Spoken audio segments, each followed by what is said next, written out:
एकादशी।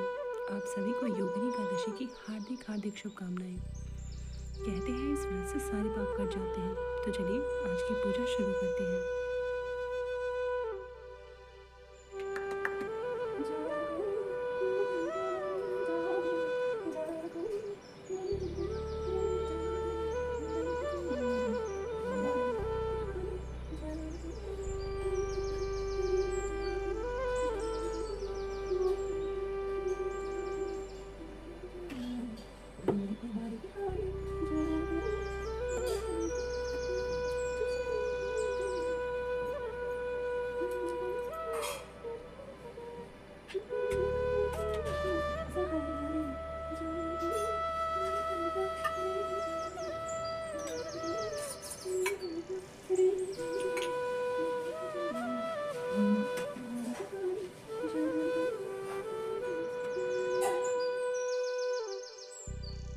ये है हमारी लाला का श्रृंगारदानी। आज योगिनी एकादशी है तो दोनों लाला को पीली ड्रेस पहनाऊंगी। योगिनी एकादशी के पावन अवसर पर पीले वस्त्र पहनाना अत्यंत शुभ माना गया है, इसलिए मैंने भी पीले वस्त्र पहने हैं और लाला को भी आज मैं पीले ही वस्त्र पहनाऊंगी। इस वस्त्र की सबसे खास बात बताऊं, ये मैंने बरसाना से लाया था।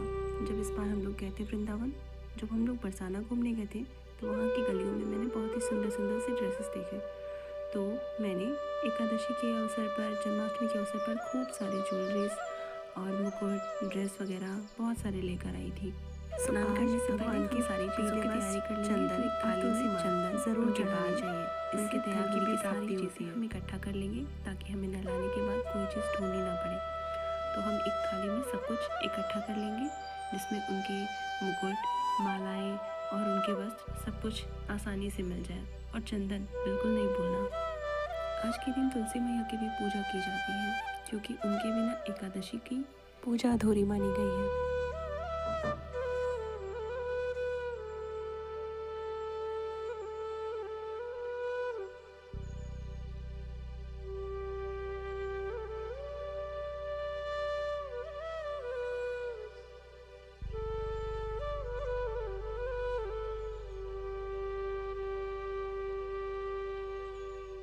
तो हमने सब कुछ थाली में इकट्ठा कर लिया है। अब हम स्नान कराने चलते हैं।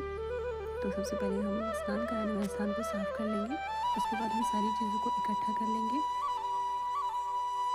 उसके बाद हम एक थाली लेंगे, उसमें नारायण यंत्र बनाएंगे, जिसमें हर एक ब्लॉक्स में श्री नारायणाय नमः बनाना है। उसके बाद हम लाला को उसमें रख के उनका जलाभिषेक करेंगे। आप चाहे तो पंचामृत से भी स्नान करा सकते हैं या फिर तुलसी के जल से भी स्नान करा सकते हैं।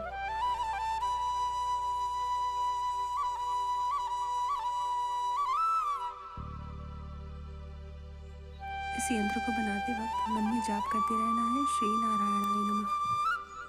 कहते हैं जिस जल में भगवान का नाम हो, उससे स्नान कराने पर भगवान बहुत जल्दी प्रसन्न होते हैं। तो शुरू करते हैं हम लोग स्नान की विधि। दोनों लाला को थाली में विराजमान करके हम स्नान की विधि प्रारंभ करते हैं। तो सबसे पहले एक लोटे में जल लेकर के उसमें थोड़े से पुष्प, तुलसी दल और थोड़ा सा गंगा जल लेकर के हम लोग स्नान कराएंगे।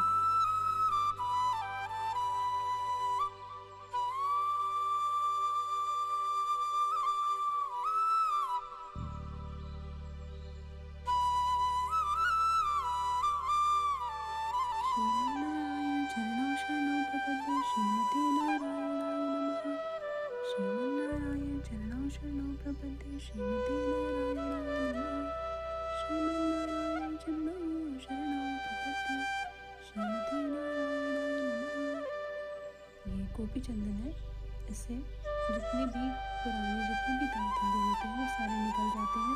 तो मैं जब भी स्नान कराती हूँ लाला को यही लगाती हूँ। हालांकि दही वगैरह से भी साफ हो जाती है, बट इससे जितनी चमक आती है ना, उतना शायद दही से भी ना आती है। तो मैं इसी से नहलाती हूँ लाला को। श्रीमन्नारायण चरणों शरणों प्रपद्ये श्रीमते नारायणाय नमः।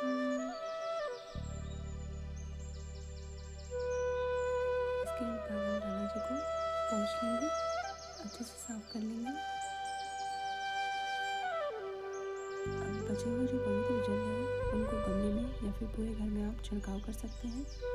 आज के दिन ये बहुत ही शुभ माना जाता है। ऐसा करने से अन्न धन कभी भी कमी नहीं आती है, अपना यश वैभव बना रहता है। अब लाला जी को रख करके हम उनका श्रृंगार स्टार्ट करेंगे।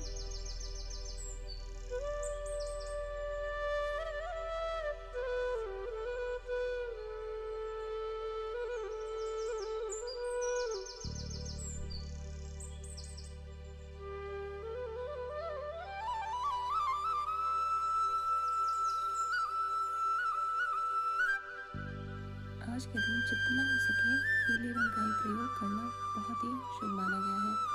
पीले वस्त्र, पीले पुष्प या पीले अपने खुद के वस्त्र, सब कुछ पीले हो तो बहुत ही अच्छा माना जाता है।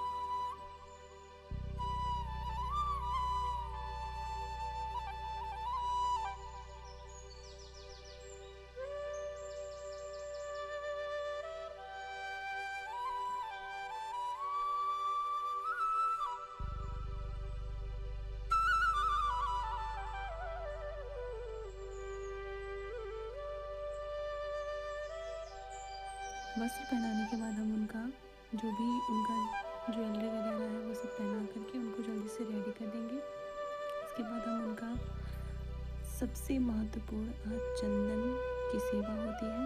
चंदन की सेवा आज ज़रूर करना चाहिए, जिससे लाला बहुत प्रसन्न होते हैं।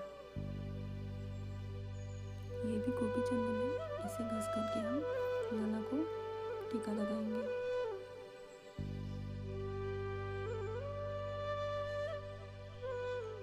बहुत ही सावधानी के साथ हम लाला को इस तरह से अपने हाथों में दबाकर बड़े प्यार भाव से आज चंदन की सेवा करेंगे।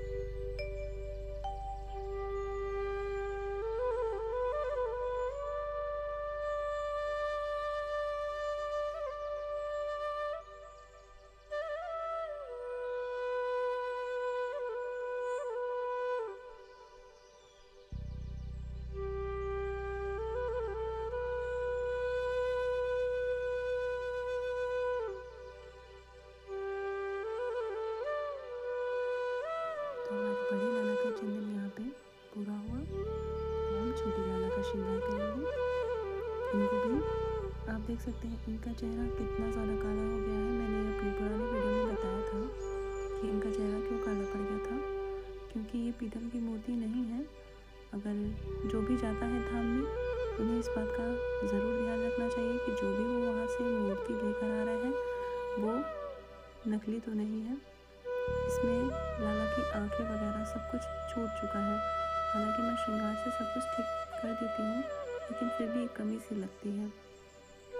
बट मैं कोशिश करती हूँ कि श्रृंगार से उन्हें बहुत ही सबसे ज़्यादा सुंदर बना सकूँ। अब इसके बाद जो भी हमारा चंदन बचा है वो खुद को प्रसाद के रूप में ग्रहण करना ज़रूरी है। इसके बाद हम लाल चंदन लगाएंगे। इससे चेहरे पर एक अलग ही नूर आ जाता है। चार चांद कहे तो चार चांद लग जाते हैं चेहरे पर। अभी भी सूखने की देरी है, इसके बाद ये बहुत ही अच्छे लगते हैं। श्रृंगार करते करते मैं आपको एक ज़रूरी बात बता दूं, इस पर एकादशी 10 और 11 दोनों दिन पड़ी है, लेकिन सूर्योदय 11 तारीख को है, इसलिए योगिनी एकादशी 11 जुलाई को मनाई जाएगी। कुबेर के माली हेम ने गलती से पूजा के फूल नहीं लाए तो उसे कुछ रोग हो गया। फिर ऋषि मार्कंडे के कहने पर उसने योगिनी एकादशी का व्रत रखा और रोग मुक्त हो गया। इसलिए योगिनी एकादशी का व्रत सबसे ज़्यादा पवित्र माना गया है। आज का व्रत अत्यंत फलदायी माना गया है। इसलिए आज के दिन झूठ न बोलना, क्रोध न करना, किसी की निंदा न करना, इन सभी कार्यों को वर्जित माना गया है। इसके बाद हमारा श्रृंगार लगभग पूरा हो गया है। अब हम आसन जो उनका है वो सब साफ कर लेंगे। मंदिर को पूरी तरह से साफ करना बहुत ही ज़रूरी है। सब कुछ स्वच्छ करने के बाद हम लाला को यहाँ बिठाएंगे। मैं पूजा पाठ में कोई भी चीज़ें एक्स्ट्रा नहीं करती हूँ। जो भी करती हूँ, जो विधि है, जो विधान है, जिस तरह से मैं बहुत ही सिंपल विधि से पूजा हमेशा करती हूँ, आप मेरी वीडियो में देख सकते हो।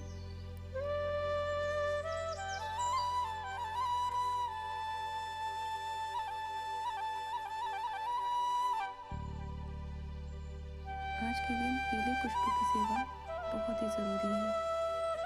तो हम पुष्प सेवा करेंगे, पूरे मंदिर को लाल और पीले फूलों से सजाएंगे। यहाँ पे हमारे लाला आ चुके हैं और हमारी पूजा संपन्न कराएंगे ये आगे की।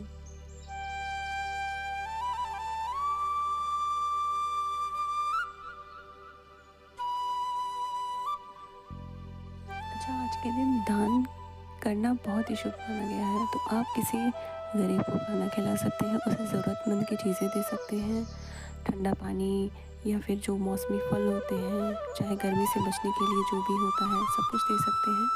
इस दिन पीली चीज़ों का दान देना बहुत ही शुभ माना गया है। भूखे को खाना खिलाना बहुत अच्छा माना जाता है। आप जिस भी तरह से हो उस तरह से आप लोगों की सेवा कर सकते हैं। आज के दिन सेवा का बहुत ही ज़्यादा महत्व बताया गया है। भोग की बात करें तो आज भोग में केले का भोग लगाया गया है। एकादशी पर अन्न, चावल और तामसिक भोजन नहीं खाते, सिर्फ फलाहार, दूध और मेवे खाते हैं। केले पर तुलसी जी का पत्ता रखकर भगवान को अर्पित कर रही हूँ। तुलसी जी के बिना भोग स्वीकार नहीं होता। भोग लगाने के बाद घंटी ज़रूर बजा देनी चाहिए ताकि भोग स्वीकार हो। इसके बाद हम दीपक जलाएंगे। कहा जाता है योगिनी एकादशी का व्रत करने से ही कुबेर जी को भी धन मिला था। अब हम धूप बत्ती भगवान को समर्पित करेंगे। श्रृंगार समाप्त होने के बाद दर्पण सेवा जरूर करनी चाहिए। लाला को एक बार उनके खुद को निहार जरूर देना चाहिए ताकि वो अपने आप को भी देख सके। इसके बाद हमारा दीप प्रज्वलित हो गया है। अब हम अपने देवी देवता को, जीवन जो भी है, देवता पितृ पूर्वज, अपने जो कुछ भी होता है, कुल देवता है, सभी को याद करेंगे और जो भी भोग लगाए हैं सभी देवी देवता को अर्पण करेंगे कि हे प्रभु जो भी सभी के दिन है भोग लगाइए। आज के दिन कथा करना या कथा सुनना बहुत ही शुभ माना गया है।